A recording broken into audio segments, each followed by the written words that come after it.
トイボールファクトリーです。今回は HGUC シナンジュをキャンディーレッド3色でテッカテカに塗装していきます。箱はこんな感じ。 HGUC シナンジュは2010年10月に発売された結構古いキットで、ガンダム UC に登場するフルフロンタルの登場機です。ネオジオン残党軍の象徴であり、大型のスラスターや銀の装飾、ジオン軍的な局面を多用したデザインが特徴の機体です。再販も多く、店頭でもよく見かけるので入手性は高い方だと思われます。それでは作っていきましょう。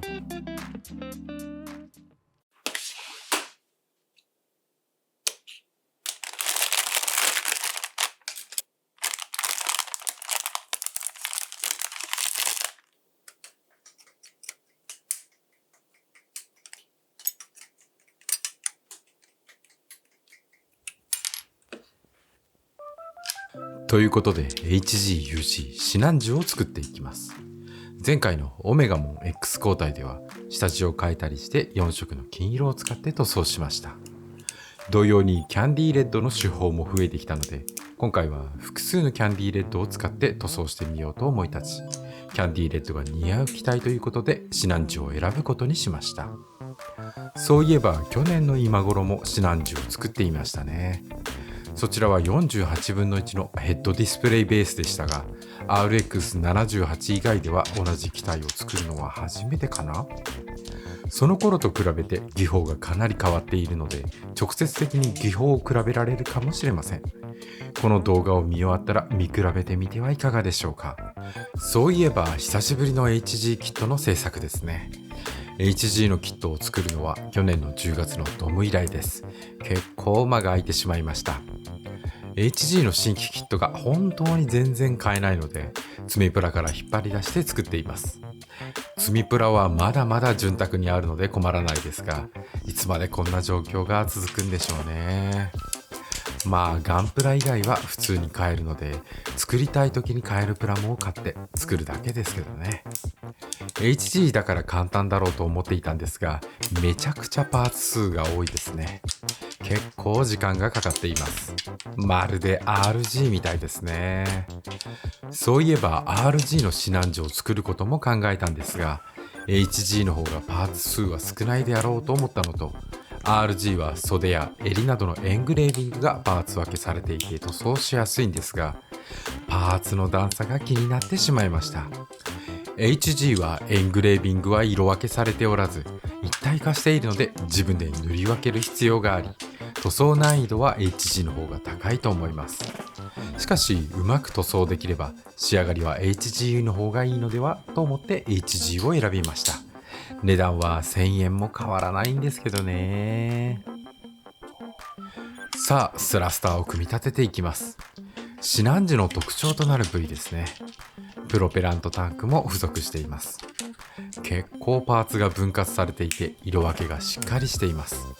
スラスターカバー裏側に特にディティールはなく、ここら辺が RG と違うポイントのようです。1000円分の差ですね。エングレービングや一部のアポジモーターが色分けされていませんが、それ以外の外装と内部メカ灯の色分けはほとんど完璧で、塗装はしやすい方じゃないかな。設定にある武器も一通り揃っている模様ということで、全てのパーツが組み上がったので並べて組み立てていきます。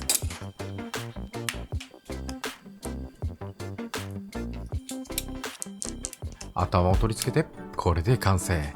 ズームアウト。シールを貼っていないのでエングレービング部分が黒一色なのが気になりますが、スタイリングはかっこいいですね。可動はまあまあかな。基本的な可動域はあるんですが、肘のロール軸がないのでポージングに限界があります。シールドの接合部は2箇所あるんですが、どっちにつけても干渉が激しいです。トゲトゲしてるからな。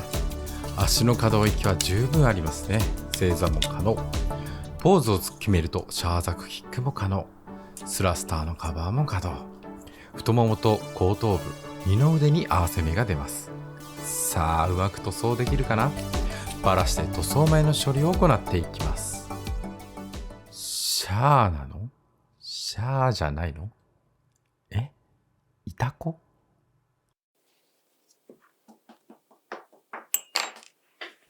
さてゲート処理から始めますよ。普段は400番から1500番のマジックヤスリを使っていたんですが、今回は1000番までにして、その後フィニッシュプレートで磨くという風にしてみました。イージーガンダムを作った時からフィニッシュプレートを使っていますが、フィニッシュプレートだけでも結構ヤスれるので、試しに1200番と1500番を突破してみたんですが、めっちゃテカテカやん。今まで1200番と1500番を使っていたのは惰性で無駄だったんですね。常に疑いを持って工程を改善していかないといけませんね。本当は完璧にヤスリがけできていれば1000番くらいまででも十分すぎるぐらいですが、塗装してみると低い番手の傷が出てきちゃうことが結構あるんですよね。後から直すのは大変なので、塗装前に傷がないかチェックするためフィニッシュプレートを使ってテカテカにしています。二の腕の合わせ目は筋彫り銅の段モを使って段落ちモールドにしてごまかします。今回は 0.2mm の段落ちモールドにしておきました。こちらは太もも、合わせ目消しを行うには後はめ加工した方が良さそうですね。膝関節を後から差し込めるようにダボ部分をニッパーでカットしていきます。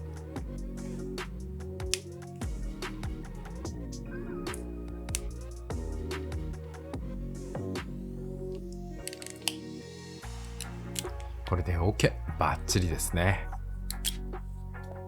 合わせ目を消していきましょう。速乾タイプの流し込み接着剤で接着。接着剤が乾いたらファンテックの超高スクレーパーではみ出た接着剤を削り取って、ヤスリで整えて、これでいいかな。スラスターに目立つパーティングラインがありました。これも消していきましょう。ステンレス製のぐるぐるバーで面出し。当工房はヤスリをかけるときはヤスリに水をつけてヤスリがけしています。フィニッシュプレートは水溶き不可なので注意ですね。比較してみると段差がなくて美しい。こちらは頭部のアンテナ。安全のためアンテナ先端にフラッグと呼ばれるものがついていたので、ニッパーでカットしてシャープ化。ヤスリで整えて完成。かっこいい。それでは楽しい塗装の時間です。今回もサフレス塗装 EX ブラックから塗装していきますよ。サーフェイサーを使うと塗装表面が荒れてしまうので使わなくなってしまいました。サーフェイサーを使わなくなってもう1年くらい経ちますかね。おっと、ホコリが入ってる。3000番のスポンジヤスリで除去。サーフェイサーを使うのは常識のように思われていますが、使わない方が光沢は出るんですよ。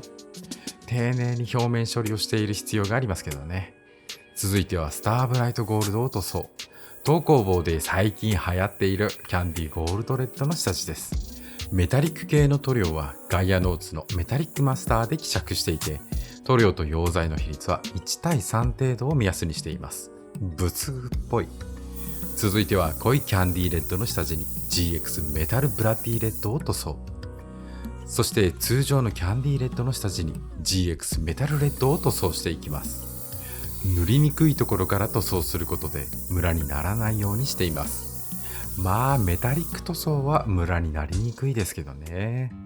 そして悲しいことが、食器乾燥機からパーツを取り出すときにパーツを引っ掛けて傷をつけてしまいました。仕方がないので3000番のスポンジヤスリで傷を消去。上からメタルレッドを塗装し直していきます。メタリック塗料はムラになりにくいので、こういう風に上から塗装しても違いが分かりにくいですね。リカバリー上手。続いてはクリアレッド。みんな大好きキャンディー塗装ですよ。少しずつ塗り重ねていきます。1層目はうっすらと、ほんのちょっと赤くなっただけ。こちらは GX メタルレッドのパーツに塗装。スターブライトゴールドのパーツより一気に赤くなりますね。こちらも1層目はうっすらと塗装するだけ。続いては GX メタルブラッディーレッドのパーツにもクリアレッドを塗装。2層目のクリアレッドを塗装していきます。キャンディー塗装は好みの色の濃さになるまでクリアカラーを塗り重ねるんですが、塗り重ねる回数が多いほどホコリが入ったり失敗の確率が上がるので、このクリアカラーを塗装する工程を減らしたいんですよね。今は1対3と薄めに希釈していますが、溶剤との希釈率を濃いめにすればすぐに色が濃く出て、重ね塗りの回数を減らせるんでしょうが、そうすると塗装面が柚子肌っぽくなりやすいんですよね。塗装の腕は上がってきていると思うので、回避できるようになっているかも。いずれ試してみたいですね。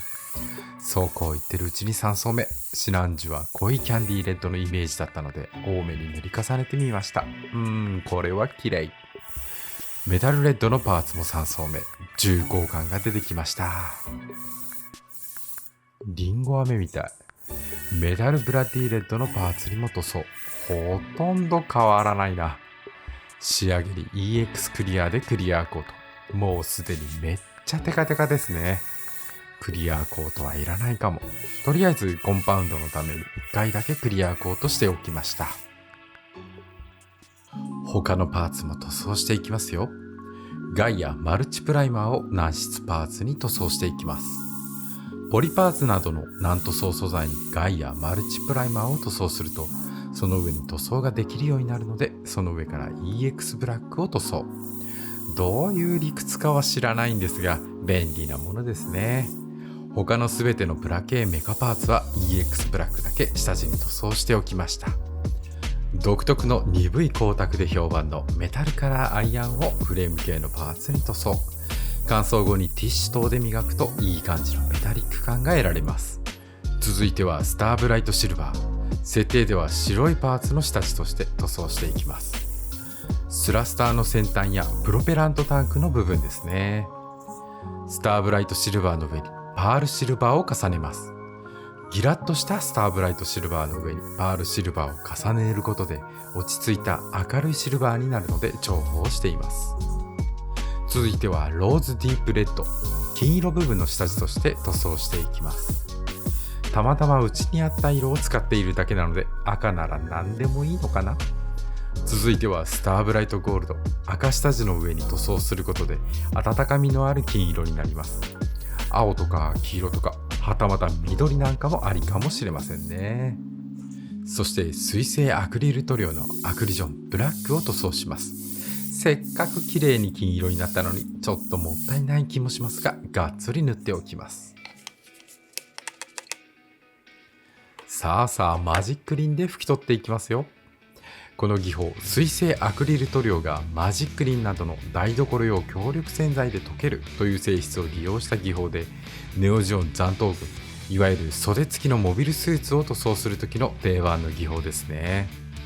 以前作ったシナンジュでも同様の技法を使いましたが、今回はパーツが小さくて綺麗に拭き取るのが大変。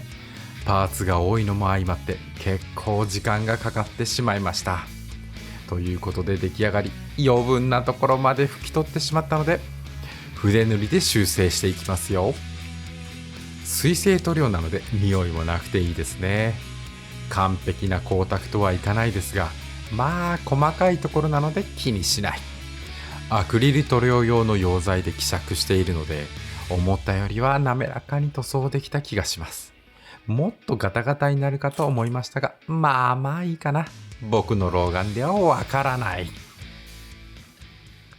さあ乾燥が終わった装甲パーツ、めっちゃテカテカやん。もうこれでいいんじゃねと思うんですが、試しにフィニッシュコンパウンドで磨いてみます。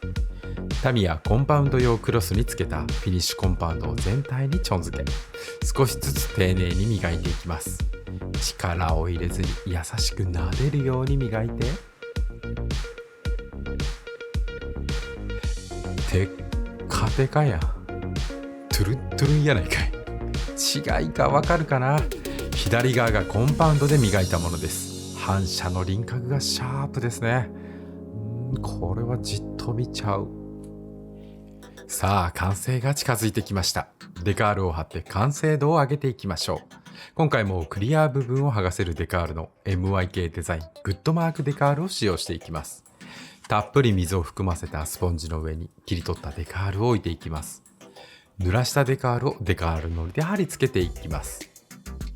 デカールを濡らしたスポンジの上に置いておくと、デカールを貼りやすい状態のまま維持することができます。一枚一枚を水に濡らして貼れるようになるまで待つ時間が不要になるので、デカール張りがとても効率的に行えるようになるおすすめの技です。水転写デカールならどれでも使える技だと思います。デカールをスポンジの上に長時間置いていても糊が流れすぎてしまうことはないと思いますが、デカール糊で貼り付けた方がより強力にデカールをパーツに貼り付けられるので、デカール糊を使った方が良いと思います。とにかく待ち時間が減る技法なので、デカールを貼るのがめんどくさいなと思っている人にはおすすめですよ。それでは部分塗装をやっていきますよ。シタデルカラーリトリビューターアーマーでアポジモーターなどを塗装していきます。このシナンジは塗り分けがしっかりしているので部分塗装するところは少ないです。オメガモン X 交代へのコメントありがとうございました。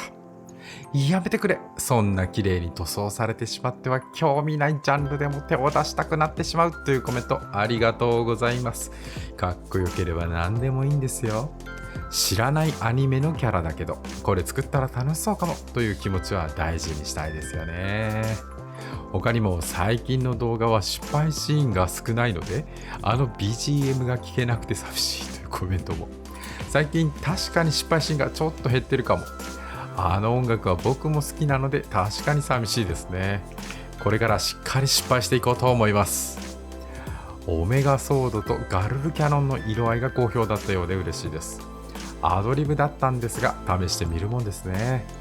メタリック系は失敗しても黒で塗りつぶしてやり直せばいいので、これからもいろいろ挑戦したいですね。他にも今まで作ったプラモはどこに保存してあるのですか？棚とかにずらっと並んでいるのでしょうかというコメントも。全部を飾るのはさすがに無理ですが、特にお気に入りのプラモは棚に飾ってあります。インスタの方に写真をアップしておくので見てみてください。他にも完成品にもダイナミックなポーズをつけてほしいという感じのコメントなのかな、もういただきました。ターンテーブル撮影の時にポーズをつけて撮影しようと挑戦しているんですが、ディスプレイスタンドにつけてポーズを取らせるとブルンブルン揺れるんですね。ディスプレイスタンドの合成が足りないせいなのか、プラモが塗装で重くなってしまったせいなのか、これがもう激しく揺れてしまうのであまりかっこよく撮れないんですよね。まあ頑張ってみます。いつの日か自分もこんな風に塗装できるようになりたいというコメントも複数いただきました。ありがとうございます。やってみると案外できちゃうものなので、できる環境を作れるなら挑戦をおすすめしておきます。最初はうまくできなかったとしても何度かやってみると思ってたより簡単にできてしまうと思いますよ。何でもやってみないとわからないですからね。当工房の技法も日々進化してどんどん手間数が減っているので、初期の頃に比べればすごく簡単になっているんじゃないかな。この間ユニコーンガンダムの塗装動画を見たんですが、めちゃめちゃ手間がかかってて大変そうだなと見ていましたが、今やるならそこまで手間はかからないんじゃないでしょうか。塗料や道具の進化も目覚ましいので挑戦しやすくなっていると思います。レッツトライ。あと僕の動画を最近見ていたら、彼女がクリスマスにオメガモン X 交代のキットをプレゼントしてくれましたというコメントがありました。ファンタジーの世界かな。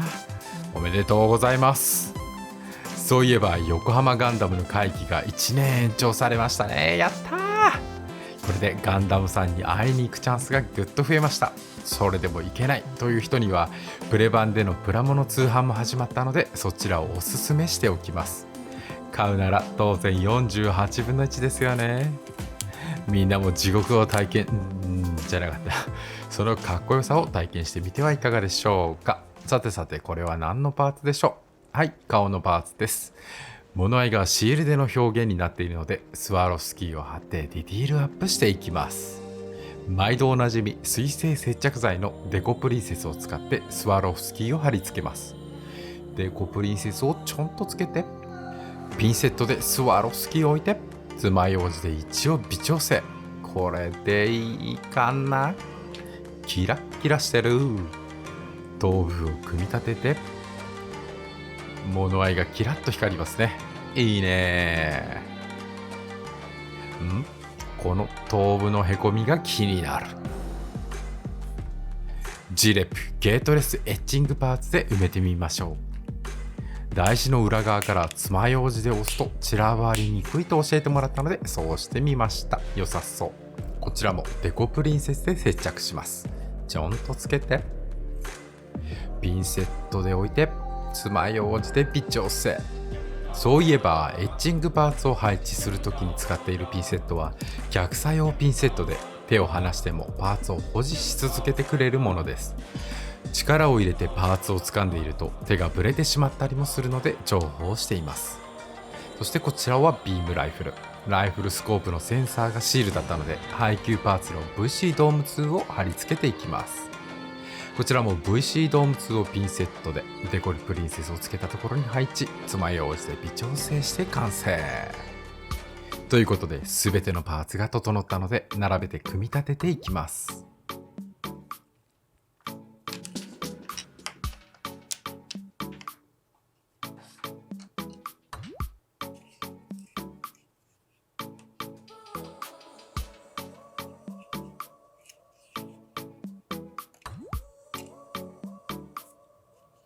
いやー、パーツがテッカテカですね。クリスマスオーナメントかっていうくらいのテカテカ具合です。これちょっとすごすぎません？金属か宝石かという感じでニヤニヤが止まりませんね。やっぱり組み立てる時間が一番楽しいです。光沢も最も新鮮な時なのでテッカテカ。時間が経つとどうしても劣化してしまいますからね。型を取り付けてバックパックを取り付けて頭を取り付けてこれで完成。テッカテカを通り越してトゥルントゥルンですね。はあ、これはなんだか美味しそう。パーツ表面を光が踊るように反射しています。たまんないな。いやーすごいな。これは1200番と1500番のヤスリを使いませんでしたが全く問題なかったですね。はあ、ずっと見ちゃうね。またいいテカテカになって満足です。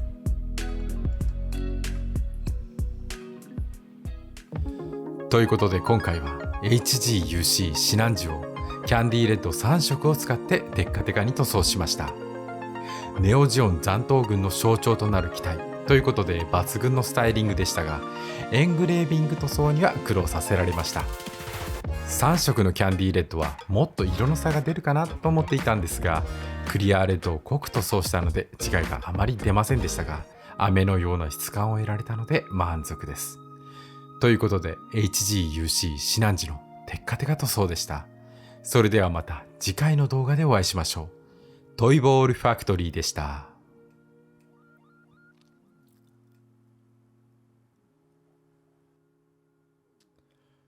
わしゃっしゃーズナブルだよ。アルテイシア元気にしてるかい？元気かい？そうかい？そりゃあよかった。